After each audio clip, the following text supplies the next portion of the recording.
Hi, boys and girls. My name is Emily, and my husband is the rector of the Episcopal Church of the Mediator, and I am so excited to be your tour guide for the Mediator St. Paul's Vacation Bible School this year. Now, before we get started with today's lesson, I wanted to make sure that everybody knew how we're doing things this year. It's really hard to not be together in person, and we all miss you so much. But I hope that doing Vacation Bible School like this is a way that we can feel connected even though we're not really together. Every morning we're going to put out a video similar to this so we can learn together. So watch our Facebook page or YouTube page to see the new video that will go along with our lesson for the day. And also, Katie Watkins worked really hard to put together these boxes. We're calling them VBS in a box. So that way we can have all the materials that we need right at our fingertips. So we can learn what God has in store for us this year through the boxes and through these videos. And it's going to be really exciting, okay? So first, I want you to know that there's a bag on the top with the supplies that you'll need for the crafts that we have each day. And then underneath that, you'll find 5 Ziploc bags just like this one that have the lessons for the day. And so I'm going to go ahead and keep this one out because this is for today's lesson. It should be on the top. Also in your box, you'll find an overview of the whole week. And as you can see, our theme for this year and for Vacation Bible School is peace, and what it means to be a peacemaker, and what can you and I do every day just to make this a more peaceful town and make your neighborhoods more peaceful, or your homes, or your relationships with your brothers and sisters. What can we do to be peacemakers? So that's our theme for the whole week this year. So this is your overview. You'll see that we have the text for the Bible stories on here, as well as our purpose statement and our memory verse for the day. And I really encourage each of you to try to commit these verses to memory. So it's 5 verses, and at the end of the week, I hope we can say them all together, okay? I'm going to put my supplies back in my box and go ahead and start with today. Today's lesson is on the Beatitudes. The Beatitudes is the beginning of the Sermon on the Mount, and you may have heard of the Sermon on the Mount. It's a very popular passage of Scripture where Jesus has a lot of followers. Thousands and thousands of people are coming from all over just to listen to what this man Jesus has to say.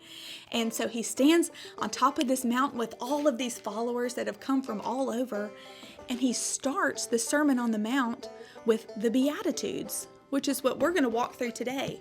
Now, if you have a Bible, why don't you join me in Matthew chapter 5, and we're going to read verses 1 through 13. Now, if you don't have a Bible, don't worry. Miss Katie worked really hard on these packets, and inside your packet, you can find an outline of what I'm about to read to you. So if you don't have a Bible, don't worry. Just pull out this page, okay? Also, before we go through this story, I want you to know that we're about to hear a lot where it says, blessed are somebody who does this. And you can replace blessed with happy or special. If something is blessed, that means that it's set apart, that it's special. So keep that in mind as we're reading through the Beatitudes. Now when he saw the crowds, he went up on a mountainside and sat down. His disciples came to him, and he began to teach them, saying, Blessed are the poor in spirit, for theirs is the kingdom of heaven. Blessed are those who mourn, for they will be comforted. Blessed are the meek, for they will inherit the earth. Blessed are those who hunger and thirst for righteousness, for they will be filled. Blessed are the merciful, for they will be shown mercy. Blessed are the pure in heart, for they will see God. Okay, listen. Blessed are the peacemakers, for they will be called sons and daughters of God. Blessed are those who are persecuted because of righteousness, for theirs is the kingdom of heaven. Blessed are you when people insult you, persecute you, and falsely say all kinds of evil against you because of me. Rejoice and be glad, because great is your reward in heaven, for in the same way they persecuted the prophets who were before you. So, Matthew chapter 5, verse 9. Blessed are the peacemakers, for they will be called the sons and daughters of God. Special are the peacemakers. How exciting is that? That you and I can work every day to be a peacemaker and to create peace with our siblings and with our parents and friends and our homes and in our neighborhoods and schools and church and football or dance or soccer, wherever you are, you can work to be a peacemaker. This week we're going to walk through 4 more Bible stories about what it means to be a peacemaker and what you and I can do to keep peace in our homes and in our schools and our neighborhoods and everywhere that we go.